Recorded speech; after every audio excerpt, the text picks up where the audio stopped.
If you want to build UI designs like this without spending a single cent, then this is the tool you need. This is Google Stitch, and in this video, I'll show you how to use this tool and the steps that you need to follow to go from beginner to advanced. Make sure to stick around because this is something different than what you might expect. So for a quick context, this is an AI tool by Google that lets you create UI designs for mobile and web just by describing what you want. But you know what's the interesting part? This is not any random design generator, but you can actually edit and refine the response as much as you want, almost like you're working with a real designer. So instead of explaining it further, let me just show you how this tool actually works. I'll open my browser and search Google Stitch. I will click on this link. Once you're in, click on Try Now and sign up. And this is what your screen will look like. A simple interface where you can see Projects tab on the left side and Main Build screen in the center. This is where we will type in our idea to generate design. So let's actually create something. Let's say we want to build a food delivery app design. So inside this prompt box, I'll type,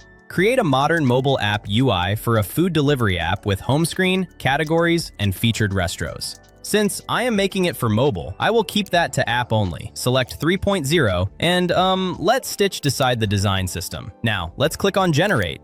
Here you can see this is our canvas. There are all these options on the right side, which I will explain later. On the left, you can see our AI is working on the task. It is rendering the view, composing the screen, and building the design system. Now, it is mapping out the components and gave us the color scheme that will be used for our design. Now, because we asked for home screen, categories, and restaurant, that is why it's making 3 designs for us. Let's wait a few seconds. And here we go. It generated a complete UI layout for our app. But generating layout alone isn't enough. You also need to understand these controls to work with it. At the top, we have Select option. This lets you select and move things around. Right below that, we have this tiny box, which is Mark option. You can use it to select any part of the design and make changes. So I will select this part and ask it to change the pizza slice to a whole pizza. Hit apply, and this is what we got. Then there's this edit option. This is used to edit text directly in your design. Select the text, and you can directly make the changes. I will change this 50% to 35%. Next, this is Pan option. It lets you move the entire canvas. This is very useful, especially when you have huge and complex design. Below that, this image icon. You can use this to upload your images and place them anywhere in your design. Then there's this color palette option. You can use this to control your design system and the overall style. And finally, the star icon. Here you can see the design that you have added as your favorite. To do this, select the design and click on the tiny star icon and your design will be added to favorites. But just knowing the tools won't get you good results. You also need to see how they actually work in different scenarios. So now let's switch to a web design and try out some of the other features there. So I will start a new project, and instead of typing randomly, this time I will guide Stitch with a reference style. So I'll switch to web mode. And for this design, I'm going to use Apple's website as inspiration because it's clean, minimal, and premium. So I will click here, and here you can add images or rough sketch with upload file option. But for now, I will click on website URL and paste Apple's website link to let Stitch refer to this design. And then I will type, create a premium tech product landing page inspired by Apple with a clean hero section, product highlights, and smooth layout. Let's switch the model to 3.1 Pro. Now let's hit generate. And here we go. First page feels good. Let's scroll. Uh-oh, it messed up here. You can see the text and image overlapped with each other. Let's change the model to Flash and generate it again. And now we have 3 variations of new design. Let's look at it one by one. The first one is a bit off, and it also added a random car image, which doesn't really fit here. The second one looks impressive. The dark colors and the minimal theme give it a cool and premium vibe.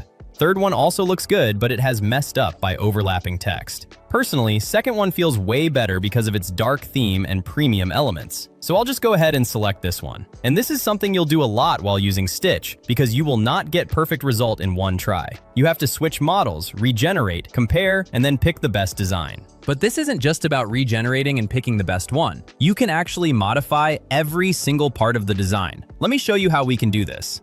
Let's select it, and you will get these options on top of the canvas. Let's look at them one by one. First is Instant Prototype, and it turns the design into an interactive screen, so I'll click on it. Here, we are in the Preview tab, where we can switch between different views. We can see how this design will look in mobile, tablet, and desktop. Now, let's go back to our canvas and see the next powerful feature, which is Variations. With this option, I can select a design and create multiple versions of it. So if I click on Generate Variations, you'll see these options. First, you can choose how many variations you want. So instead of one result, you can get multiple options to compare. Then you have creative range. This controls how different the new designs will be. Refine means small changes. Explore means medium level of changes. And the third option generates more creative and different outputs. Then we have got a custom instructions box, where you can type any specific changes that you want. So I will ask it to use leather theme headphones in place of these regular ones. And below that, we have aspects to choose what exactly you want to change. Let's do it.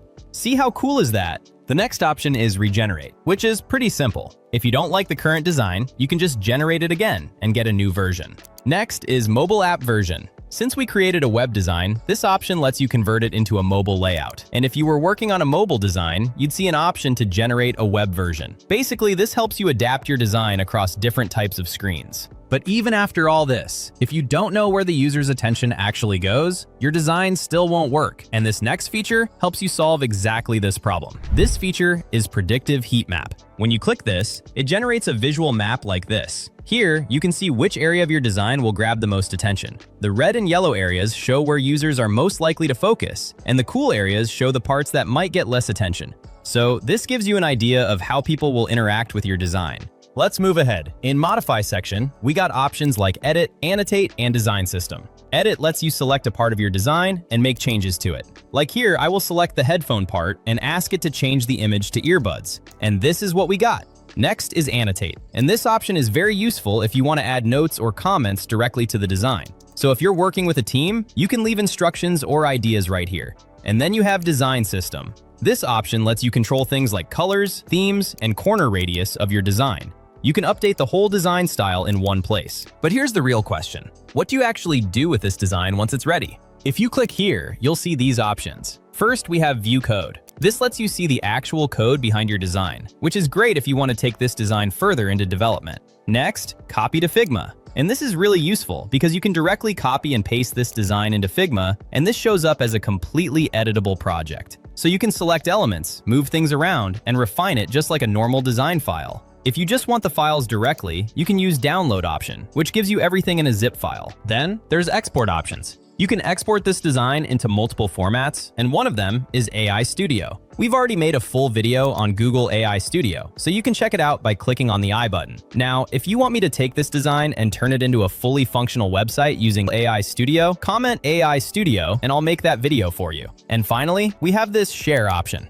This lets you share your project with others using a simple link. You can turn on sharing, and anyone with the link can view and interact with your design. So instead of sending screenshots, you can just share the actual project. This option is really useful if you want feedback or if you are working with a team on a shared project. So yeah, Google Stitch is powerful, like really powerful, but it's not replacing designers anytime soon. What it's actually doing is removing the hardest part, which is getting started. You no longer have to stare at a blank screen for 2 hours. You can actually go from an idea to something real in minutes. So if you're a beginner, this gives you a massive head start. And if you're a professional designer, this can easily level up your speed and productivity. So don't think of it as a replacement. Think of it as a tool that makes good ideas move faster. Now, if this video helped you learn something new, hit that like button and make sure to subscribe for more such valuable content. And I'll see you in the next one.